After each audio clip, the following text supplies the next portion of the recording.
Hey there, I'm Ari and welcome to my corner. Today I'm going to talk about my creative hobbies. I have quite a few creative hobbies, so that's why I find I guess talking about it would be fun. And it's a little bit more to getting to know me, and it's not one of the more sad videos that I had made. Because I had also made my my asexual video and my depression video. So this video is a little bit more lighthearted. As if you couldn't tell, one of my favorite hobbies is to draw. I draw a lot.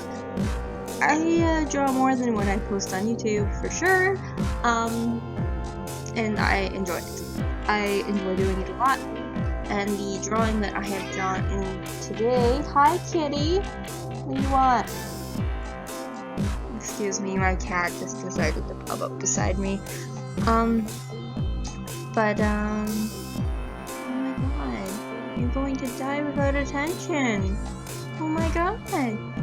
Anyway, I've drawn a D&D character of mine. His name is Sora, and he's a homebrew race. He's a homebrew swamp elf, which is something that I've made. They're basically almost crocodile-esque. They're a gator, pretty much. That's what they are. And I love him. So that's what I drew, because I didn't feel like drawing me. So I drew a character of mine instead. So yeah, I draw a lot. I draw a lot of my inspiration from like D&D and the world I have in my head. I draw a lot more D&D stuff though, because I play a lot of D&D. It's just a lot of fun to do it. So that's what I do.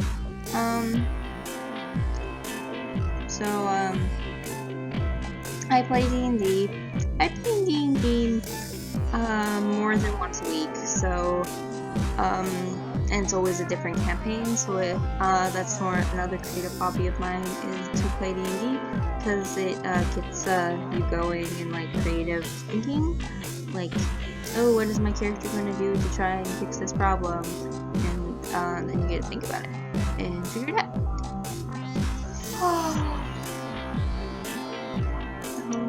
As a result, I have a lot of different characters, and I enjoy all my characters. And I enjoy drawing my characters, so I'm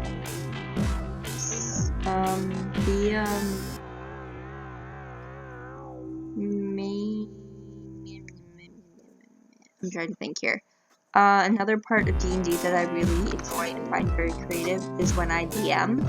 When I DM, I get to think about how I'm going to DM and what I'm going to do to make it challenging for my players and for because my players are my friends, and hopefully make it enjoyable for them too, so they're not like sitting there being bored while I'm trying to figure out what I'm doing. And it's a lot of fun. I also do a few little crafty things, like I'll make dice boxes or I'll sew. I enjoy sewing a lot. I like to sew blankets, and I make the odd jacket or other things, but I mostly make blankets when I'm in the mood to sew. Another creative hobby of mine is I know how to knit. And I know how to crochet. I don't do them very often though. I also don't sew very often for that matter. But, and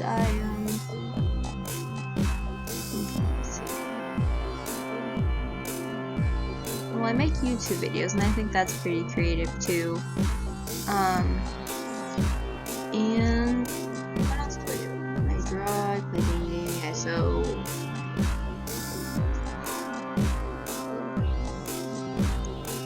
I'm yawning. I need crafts. I knit, I crochet, but but my main hobbies are drawing and D&D for the most part.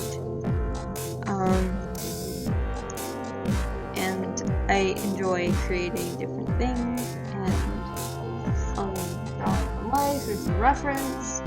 I think it's really awesome. One of the things about drawing is that that reference is wonderful. I really enjoy using reference. I think everyone should use reference because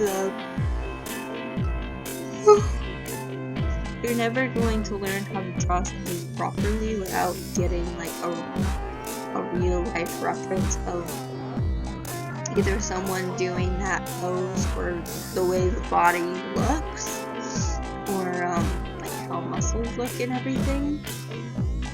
That, or you're just gonna be guessing and then it's not gonna turn out right. You're like, God damn it. Yeah, that's me a lot. But yeah, no, reference is wonderful and can help you a lot to improve and get better and make your art the best it can be. I find a lot of my improvement happens when I do use reference. Like, a lot of my drawings look better when I use reference. Not that drawings can't look good if you don't use reference, it's just sometimes the pose or the anatomy doesn't look quite right if you do not use reference. Not to say that you can't draw without using reference. I'm just drawing without using reference is also good. I do that. I just like the drawing I did with this, I didn't use reference for that pose. I just figured it out. I have my own methods of figuring out that stuff to make sure everything's placed right. Like, I'll put a circle where the shoulder is, a circle where the wrist is, and I'll draw a line from each of them, especially if the leg or arm is bent, and then I will draw a line from the middle of that line down a bit until to a part where it looks like would make sense for like the elbow to be, and then I will draw a line from the shoulder to where that line ends, and then from where that line ends to the wrist, and that is the way the arm bends. And that's how I do it. I don't know if that explanation made any sense, but that's how I do it. And I figured out that it actually also works with legs, so I started doing that too. Especially since you want to make sure that the legs are also proportionate, because from your collarbone to the bottom of your pelvis is the same length as from I believe it's your thigh, your thigh. Yeah, they're the same lengths. Yeah. Which is a weird drawing tip that no one asked for. Anyway, so yeah, different things can help you improve your art. Drawing from life definitely does improve, help you improve and help you figure out how the body realistically works until you do not draw hands backwards. Yep, that's a thing that sometimes happens. So I just unless it's intentional.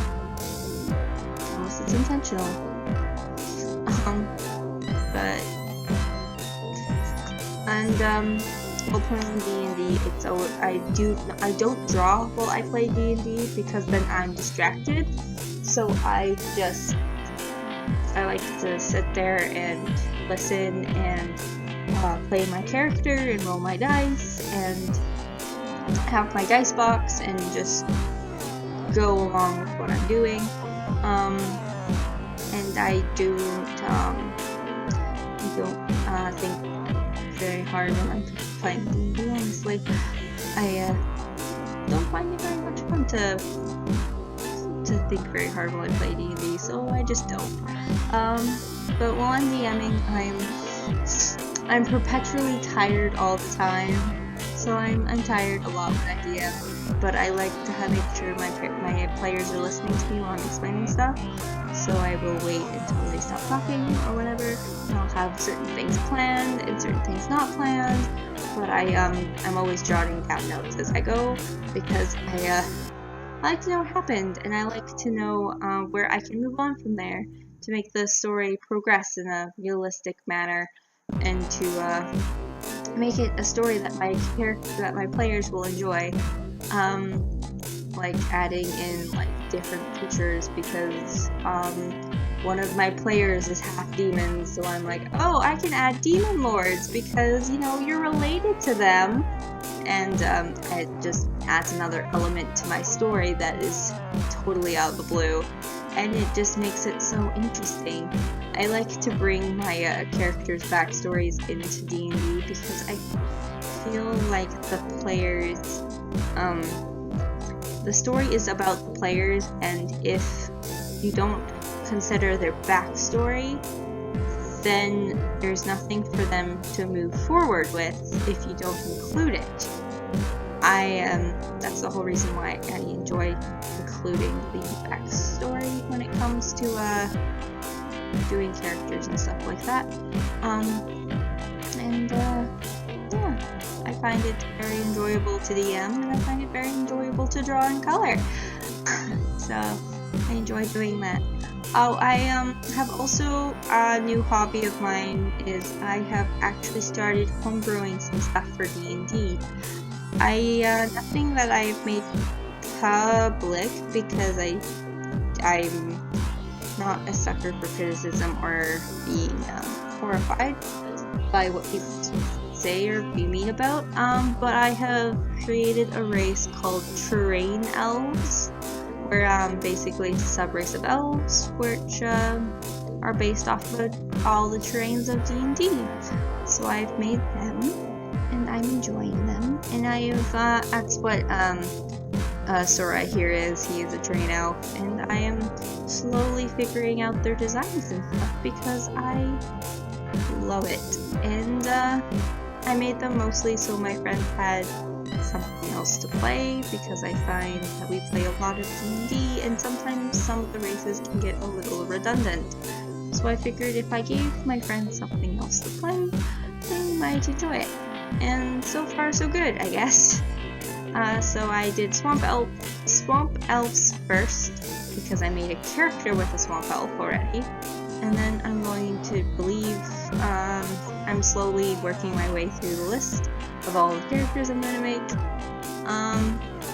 and how I want the elves to look in comparison to, like, this is like a natural camouflage, so that's why this got a tail, was because of he's a elf from a swamp, so he's more like mossy greens and browns, and his hair isn't on his back, and his back and his tail are above water. He just looks like an alligator. So yeah, it's always fun. That's why I did that. But yeah, no, I enjoy doing a shit ton of different stuff, and I hope you enjoy listening to me rabble about it. The next video you will be getting from me is my I Hate Sketchbook video, so I hope you'll stay tuned for that. But if you liked this video, you could give me a thumbs up, and that'd be appreciated. If you could have some constructive criticism for me down in the comments, yeah, you can write it down in the comments, and it will also be appreciated. God damn it, I can't even do my own outro today. If you liked my video and you want to see the next videos coming up, or some of the other videos on my channel, you could subscribe. The bell is not necessary. And if you would, God, I felt like there was something else I needed to say, but there's not. I guess I will see you guys next time for the I Hate Sketchbook video. I will see you guys the next time.